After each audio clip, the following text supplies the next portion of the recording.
ओम साईराम. मशिदीत प्रकटला परमेश्वर. भाग 34. पुढील कथा. मेघा वाटच पाहत होता. गर्दी ओसरताच गंगेने भरलेला घागरी घेऊन पूजेसाठी नेसलेल्या सोहळ्यातच मेघा मशिदीत येऊन पोचला. त्याने बाबांच्या अंघोळीची तयारी केली आणि तो वर गेला. बाबा जेवायला बसायच्या तयारीत होते.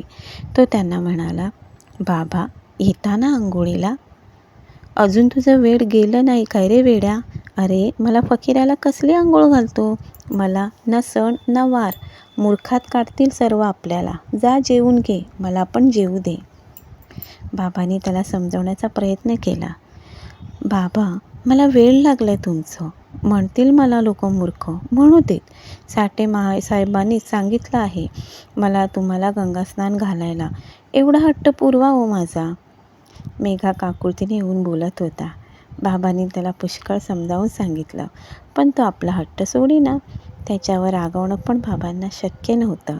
या त्याच्या 5व्या चिमणीवर त्यांचा फार जीव होता. त्यातून या चिमणीचं आयुष्य आता लवकरच सरणार हे त्यांना माहीत होतं. म्हणून त्याला दुखवायचं नव्हतं.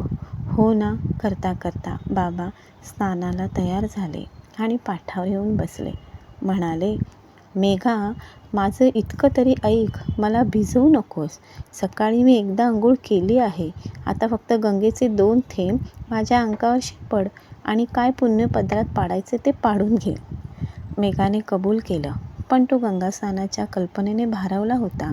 महादेवाला गंगास्नान या कल्पनेतच त्याचं अंग पुलकित झालं होतं. त्याच्या आयुष्यातला हा सोन्याचा क्षण होता. वेळ न दडवता त्याने घागर हातात घेतली. बाबांना दिलेल्या अभिवाचनाचा त्याला विसर पडला आणि भान हरपून हर गंगे गोदावरी हर महादेवा याच्या जयघोषात त्याने संबंध घागर बाबांच्या डोक्यावर ओतली. घागर ओतून झाल्यावर आपण बाबांचं ऐकलं नाही म्हणून त्याला वाईट वाटलं. भरकन त्याने दोरीवरचा पंचा ओढला आणि पुसायला म्हणून तो पुढे झाला. गंगास्नान घालूनही त्याचा महादेव कोरडाच होता. हे पाहून तो आश्चर्याने दिडमूड झाला. बाबांच्या केवळ डोक्यावर पाण्याचे 2च थेंब त्याला दिसून आले. गंगास्नान घालून देखील बाबा कोरडे ठणठणीत होते. पाटावर जमिनीवर कुठेही पाण्याचा थेंब देखील नव्हता. बाबा हसले आणि उठून उभे राहिले.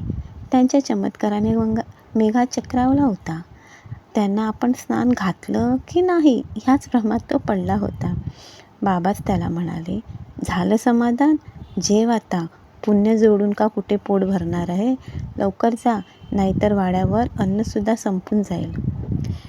मेघाने बाबांना नमस्कार केला आणि काही न बोलता तो निघून गेला.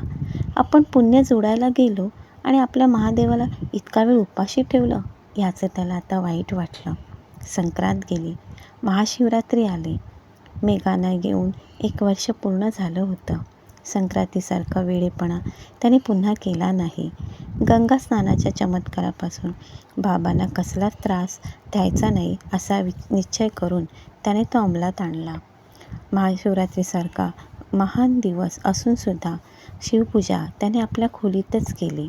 बाबांनी दिलेल्या शिवलिंगाची आणि बाबांच्या फोटोची त्यानेही त्याचं समाधान झालं. त्याचं मन आता पूर्णतः शांत झालं होतं. अथांग सागराच्या तळाशी असणाऱ्या पाण्यासारखं. मन अंतर्मुख होऊन हृदयाच्या तळाशी पोचलं. तिथल्या दिव्य तत्वाचं दर्शन झालं की शांतीचे अनुभूत आनंद मानवाला लाभतो. तिथे वरवर वाहणारा विचाराचा उथळ वारा मनोविकार थैमान घालू शकत नाही. तिथे विचार, विकार, वासना सर्व शांत होतं. त्याचा आनंदसागरात मेघा आता पोहत होता. साक्षात्काराच्या सानिध्यात पाप, पुण्य, पूजापाठ असल्या मानवनिर्मित मानसिक मर्यादेच्या पलीकडे तो पोचला होता. त्याचं जीवन परिपूर्ण झालं होतं. आता फक्त शरीर जसं अन्न तसं मनाला पूजा आणि पाठाचं पोषण याच्या पलीकडे त्याचं महत्त्व त्याला वाटेनासं झालं. हरिओम.